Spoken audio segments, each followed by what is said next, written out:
technically sa ngayon, while we are talking, there is no official arrest warrant na alam natin.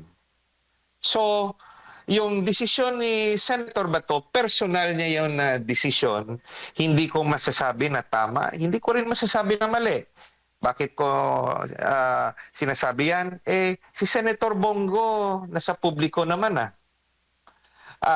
si Vice President Sara, di ba dati may chismis na sinasabing sinama rin siya sa kaso ng ICC.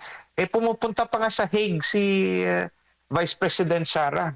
So, kanya-kanyang desisyon yan sa mga personalidad na inaakusahan. Kasi sa tingin ko sa lahat, ang pinakamatapang si Vice President Sara Duterte, pumupunta sa Hague. Bumibisita doon sa Netherlands sa kanyang tatay. Kahit narinig niya o narinig rin natin na gusto siyang isali sa kaso. So, nasa individual yan kung ano yung kanyang magiging reaksyon. Kasi kung ilagay rin natin ang sarili natin sa kanila, talagang napakahirap ng kanilang hinaharap.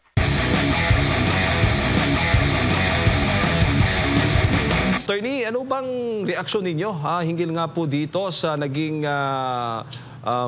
revelasyon o pahayag ng mga ICC prosecutor na 80 individual ang dati pong ng dating administrasyon ang ngayon ay pinapangalanan na kasabwat umano dito nga po sa nangyaring drug war ng nagdaang administrasyon. Expected po na may mga pangalan na idinawit sa akusasyon laban kay dating Pangulong Duterte kasi hindi naman po pwedeng iisang tao lang, no, yung kanilang aakusahan. Pero itong ang mga idinawit na pangalan, kanya-kanyang pagkakaibang mga akusasyon ang kanilang haharapin at yun ay bibigyan dapat sila ng kanilang due process para malaman nilang akusasyon na particular laban sa kanila at para rin masabi nila ang kanilang mga depensa. Opo, ang pahayag po ng palasyo kahapon ay possible kung meron pong isi-serve na warrant of arrest ay kanila po itong susundin o ipatutupad. Ano naman po ang inyong masasabi po doon? Matagal na pong issue ang karapatan ng ICC na arestuhin ang mga inaakusahang Pilipino dito sa ating bansa kasi po dalawang panig ang magkaiba. May mga iba't ibang interpretasyon ang mga legal experts natin, mga politiko. Yung isang banda nagsasabi na may jurisdiction pa rin ang ICC o kahit walang jurisdiction, ipapadaan nila sa Interpol at dahil may kasunduan ang Pilipinas sa Interpol ay rerespetuhin ito ng Pilipinas. Yung sa kabilang banda naman, nagsasabi na dahil wala ng jurisdiction ang ICC, so hindi pwede gamitin ang rason ng kasunduan ng Pilipinas sa Interpol para ipatupad ang direktiba ng isang korte, which is ICC, na wala ng jurisdiction dito sa Pilipinas. Kasi it cannot be sourced from a court na sinasabi natin walang jurisdiction sa bansa natin. Kaya kahit meron tayong kasunduan sa Interpol, hindi dapat ito sundin ng ating gobyerno. Yun nga lang, dahil ang ating foreign policy at yung ating, let's say, Department of Justice ay pinamumunuan ng presidente, at ito'y si President Marcos, kung iibahin niya o mag-a-adjust siya ng kanyang interpretasyon base sa kanyang desisyon, pwede niyang i-surrender yung mga akusado ng ICC dito sa Pilipinas at sasabihin niya lang na prerogative niya. Kahit wala pang pinal na desisyon ang Korte Suprema tungkol sa issue na yan. Opo. Papaano naman ninyo nababasa itong hamon ng Malacanang na sinasabi nga huwag magtago kung hindi guilty? May obligasyon ho ba ang mga pinangalanan na makipag-ugnayan din po sa ICC? Individual na desisyon yan ng mga akusado, no? Kasi both sides meron silang karapatan, both sides tama sa kanilang paningin. Kung ikay akusado gaya ni Senator Bato de la Rosa o Senator Bongo, nasa isip mo bakit ka susunod sa isang arrest order na sa tingin mo at paniwala mo galing sa korte na walang jurisdiction sa iyong pagkatao. That is to your mind crazy, no? On the other hand, kung ikaw yung Marcos administration at sa tingin mo karapatan mo bilang presidente na isurrender ang kapwa mong Pilipino, siya yung may pananagutan kung yan yung magiging desisyon niya. Kasi ang aking posisyon sa bagay na ito, dapat ang Korte Suprema hindi na patagalin ang isyong ito. Meron ng kaso na na-file, no, yung pamilya ni former President Duterte through Attorney Torion na nag-question, no, sang ginawa ni PBBM na pagpapadala kay former President Duterte sa ICC. At ito'y kapareho ng sitwasyon nila Senator Bato de la Rosa at yung iba pang sinasabing akusado sa paratang ng ICC prosecutor. So, yung punot dulo ng usaping ito ay nasa kamay ng Philippine Supreme Court. At ako'y nananawagan bilang isang abogado at isang Pilipino na dapat tapusin na ang isyong ito at magkaroon na ng desisyon ang ating Korte Suprema gaya ng pagdesisyon ng ating Korte Suprema sa first impeachment complaint laban kay VP Sara. Kasi habang hindi dinisisyonan ng Korte Suprema ang isyong ito, hati ang bansa kung ano ba talaga ang legal at ano ang susundin. Kaya dapat, no, kung ako sa media at sa lahat ng mga Pilipino na may interest sa isyong ito, mag-apela tayo sa ating Korte Suprema to finally put a decision in place para yung mga nagmamarunong na mga legal luminaries, allegedly, yung mga nagmamarunong na mga abogado at ang mga nagmamarunong na mga social media influencers ay matapos na ang kanilang debate at magkaroon tayo ng isang legal na desisyon. Opo. Pero kung sakali man, attorney, na lumabas yung arrest warrant at ipinatupad ng ehekutibo, magmumukha bang walang silbi na ang Korte Suprema pag ganun po, attorney, na isinuko po yung mga Pilipino, itong mga individual na ito sa ICC?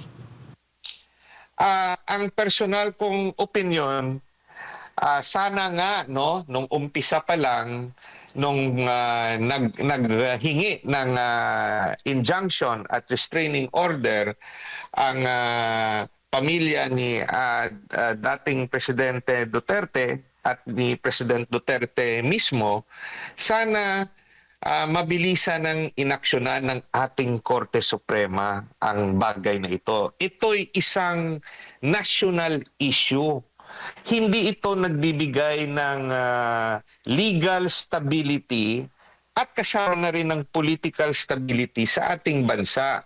Kasi habang hindi nagsasalita ang ating Korte Suprema, patuloy tayong magdedebate at patuloy na gagawin ng Marcos administration ang sa tingin niya ay tama sa kanyang paningin. Kaya only the Supreme Court will be the final arbiter sa isyong ito. Opo. At kung ganoon, attorney, kung maglalabas itong Supreme Court ng desisyon, hindi automatically na ipapadala itong mga individual na ito sa ICC tulad na nangyari kay dating Pangulong Rodrigo Roa Duterte. Dadaan sila sa korte.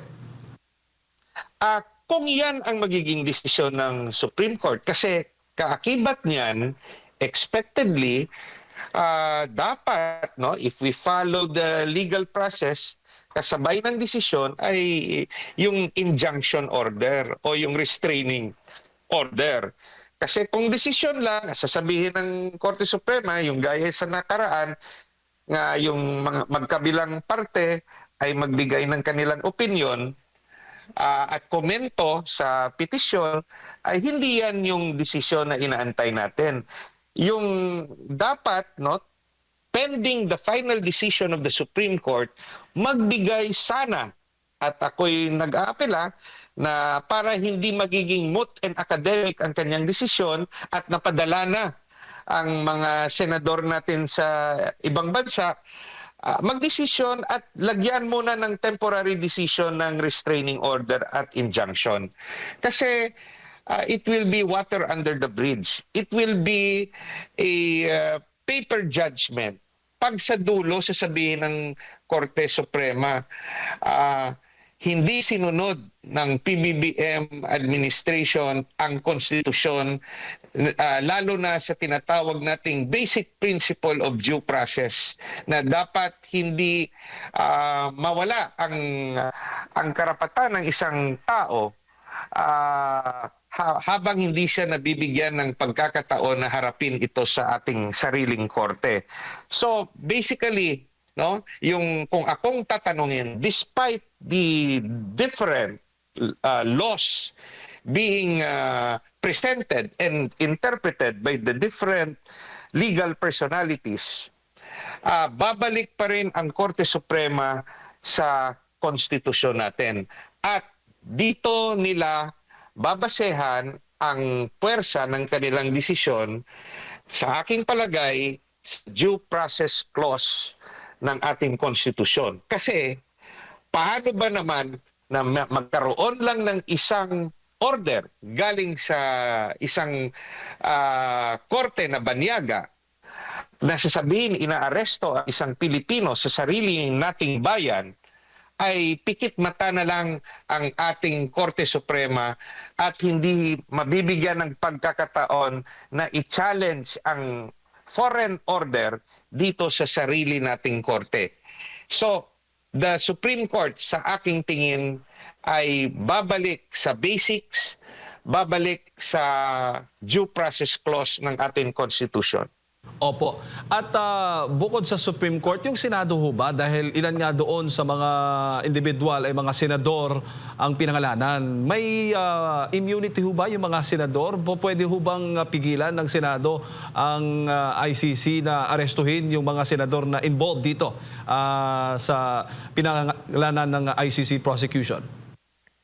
Sa personal ko na opinion, may mga argumento na nasasabi na for as long na nasa loob ng Senate premises ang mga senador, pwede nilang sabihin na hindi nila isusurrender at walang magagawa raw, no, ang mga kapulisan para arestuhin. Opinion lang nila yon. Sa aking opinion, pag sinabi ng Pangulo ng Pilipinas sa mga kapulisan na pasukin ang Senado, anong magagawa ng mga senador? Kasi sasabihin nila, trabaho namin ito.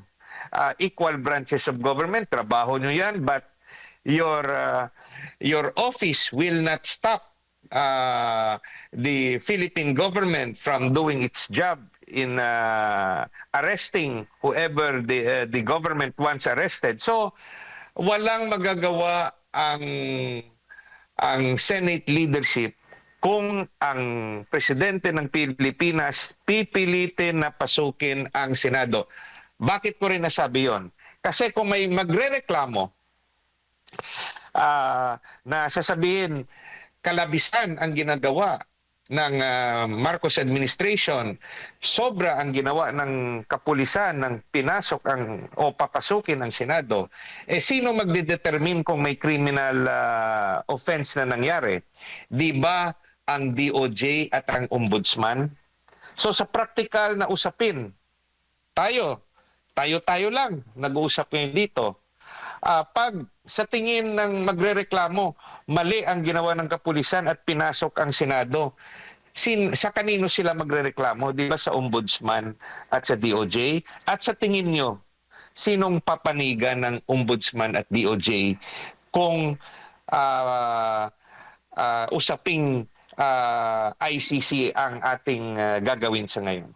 Opo, pero para po sa inyo, kaya reasonable ho ba para sa inyo yung ginawa po ni Senator Bato de la Rosa na pagtatago? Considering nga na may mga pahayag na itong ehekutibo, ang Malacanang mismo, na kapag isi-serve ang arrest warrant, ay huhulihin ka agad, automatically papadala doon sa ICC. Hindi na dadaan ba sa korte para pigilan o dinggin ang kanyang kaso, attorney?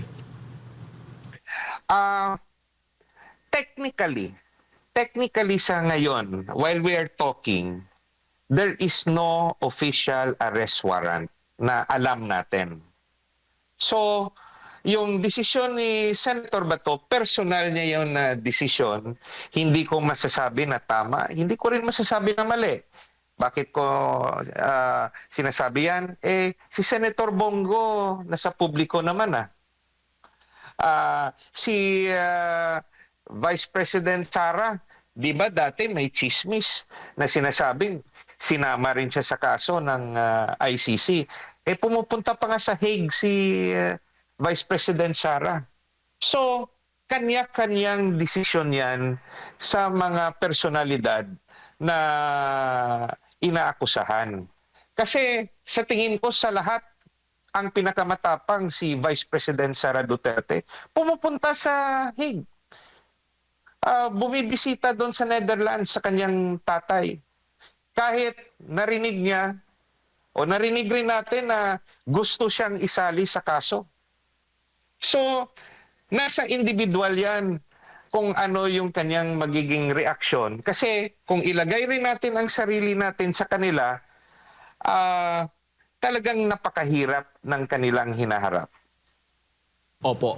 Attorney, bago ko lang ipasa kay partner Admar, ang palasyo meron din pahayag na magandang venue rin po yung ICC para po dito dinggin yung mga kaso, litisin ang kaso ng dating Pangulo at ng iba pa na kasabwat nga o involved nitong drug war nung nakaraang administrasyon. Ano naman po ang reaksyon po niyo doon?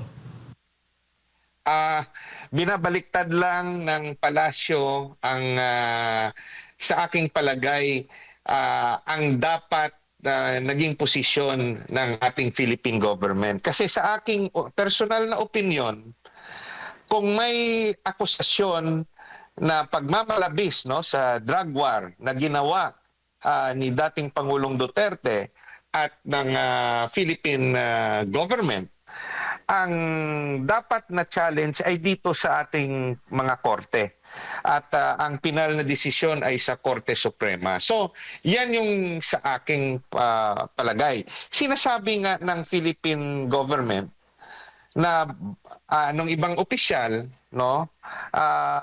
na mahirap raw dito ang kaso sa Pilipinas kasi baka hindi patas. Paano natin masabi yan? We are presently under the Marcos administration na kinakalaban ang yung grupo ni dating Pangulong Duterte. So, paano natin masasabi na bias yung korte o yung gobyerno bias in favor of the group of former President Duterte. Yun lang sa aking palagay dahil alam nila na mahihirapan silang kumuha ng sapat na ebidensya laban sa kay dating Pangulong Duterte na magtuturo na may kinalaman si dating Pangulong Duterte at magtuturo no sa mga matataas na opisyal kasi kung meron silang ebidensya baka limitado lang ito sa ibang personalidad na mga pulis. Kaya mas mamarapati nila na sa ibang bansa na lang yung pagdinig ng kaso kasi alam nila na ikukulong yung mga nasasakdal habang nililitis ang kaso. At alam natin sa kasong ito, hindi lang ito matatapos sa 1 taon, 2 taon, 5 taon. Baka ang kasong ito, baka aabutin ng 10 taon o mas mahigit. Dahil, imagine mo, ilan ba yung gusto nilang witnesses? Parang nabasa ko yata, kung if I'm correct, 300 to 500 witnesses for the prosecution. Ilan naman yung witnesses for the defense? Sa 1 taon, ilan ba yung pagdinig? So, they will try to pursue this case na nakakulong yung mga akusado habang yung mga nag-aakusa nasa labas, nag-enjoy sa normal na buhay, yung mga akusado haharapin ang kaso sa ibang bansa, nakakulong, at aabot na ito sa next administration na gusto nila sila pa rin ang magkokontrol. Attorney, So yan yung sa aking palagay, dahil if they feel strong na malakas ang kanilang ebidensya, dapat final na nila dito sa Pilipinas itself. Ba't pa nilang itatapon doon sa ibang bansa? Ibig sabihin, hindi sila confident sa kanilang mga ebidensya.